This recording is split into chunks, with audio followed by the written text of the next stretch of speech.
बड़ी लाइक फाइक, और मैं इसहाक डार को इस्तेमाल कर लूँगा, मैं फ़लाने को इस्तेमाल कर लूँगा, ये कर लूँगा, वो कर लूँगा।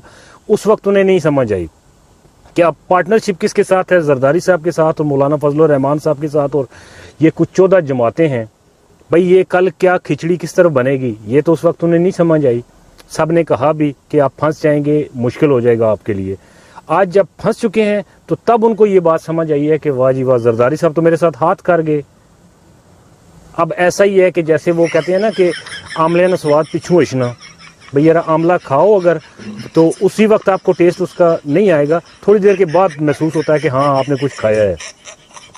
ठीक है, तो आमले न स्वाद हमेशा पिछू इशना। हुण जिसले जरदारी साहब ना हथ जिहड़ा ना उन्हां की महसूस होया कि भाई यार पिछले 1.5 साल तू जरदारी साहब असां नाल किहड़ी गेम पाई, तो फिर हुण मियाँ साहब जिहड़ा ना वो दोए हथ नहीं बल्कि बाहां सिरा ते रखियां ही, तो सोचने पर मजबूर है कि कीता क्या जाए।